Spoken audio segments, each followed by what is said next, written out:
Are you ready?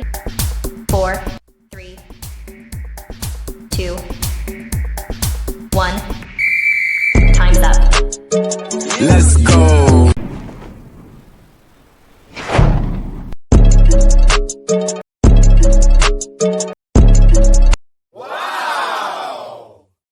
Discipline is Destiny by Ryan Holiday's book summary in English. Discipline is Destiny is a 3-part manual to master and implement the stoic virtue of temperance, as known as discipline in your life, thus improving your body, mind, and spirit. Most of us know Hercules as this legendary super strong club wiping guy who fights lions before lunch and can defeat nasty, multi-headed hydras all day long. Long before he became Hercules in bold letters, however, everyone's favorite Disney hero and Greek demigod found himself at a crossroad, standing at a literal fork in the woods. Hercules sees 2 women, each pleading with him to take her path.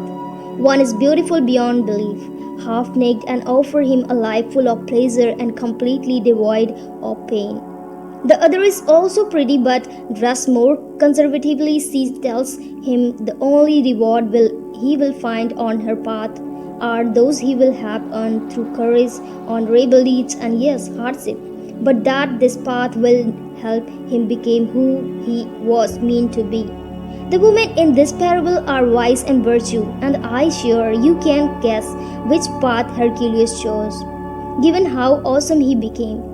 Has this story ever happened? Probably not, but it is still important. Yes, because it's a story about us.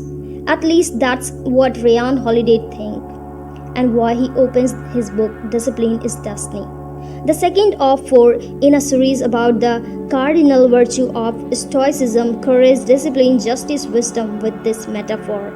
Here are 3 lessons from book covering the 3 areas in which we need discipline: body, mind, and spirit. Step number 1. Controlling your body is the first step of mastering self-discipline, and it can happen in many small ways. Step number 2. Only a moderate mind can be happy, and directing your brain is a lifelong job. Step number 3. Discipline is about actualization, not isolation, so stay kind to yourself and others. Let's see what it takes to live a disciplined but satisfying life. Lesson number 1. Taking charge of your body is the easiest way to build discipline, and you can take many small steps to do it. The reason discipline is most easiest built to by starting with small physical changes is that you can feel your body's responses to those challenges. When you work out, you feel the result the next day.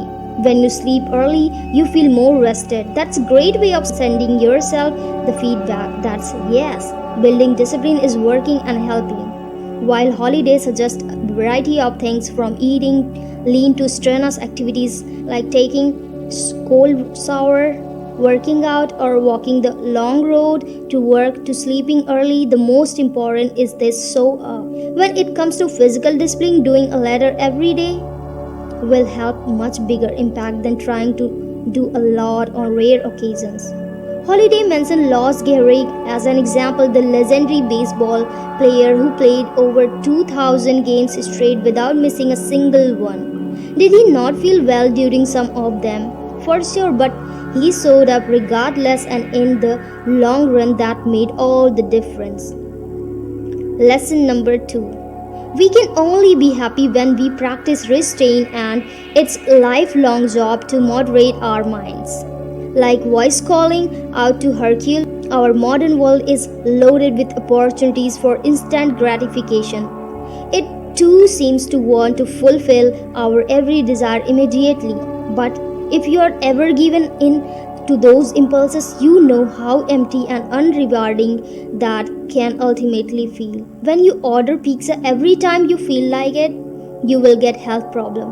When you rage quiet at work whenever your boss makes a snide comment, you will never build a meaningful career, and so on. Everything becomes meaningless when you do it all time. So we need restraint to enjoy life's pleasure to the fullest, and therefore moderating our minds is a lifelong job. The Buddha was born in a place, yet he still felt miserable. The poverty he later experienced outside was not any better.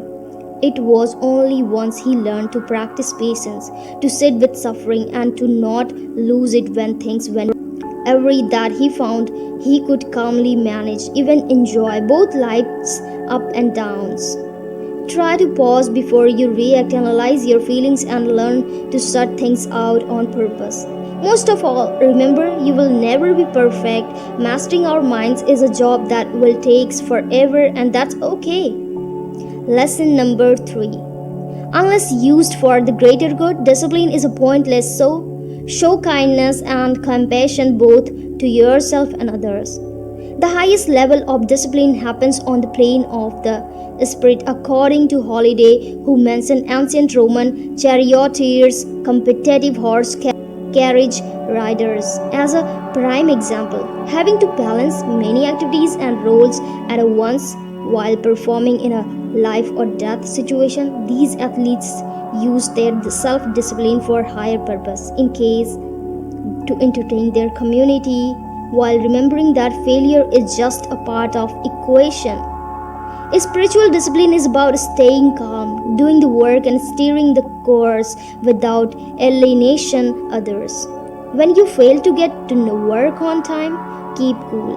When you feel groggy, just try to get through the day. And when others don't understand you doing what are you doing things the way you do them, try to be respectful and diplomatic about it. When Stoic philosopher Cleinias walked down Athens street one morning, he bumped into a man yelling at himself for some mistake. Remember, you are not talking to bad man, he told him, according to Holiday. So yes, show others kindness as you pursue discipline, but remember to extend that same courtesy to yourself whenever you need it. If you like this, hey there, subscribe to my channel and also press this bell icon so you can get latest video notifications. And this is absolutely free.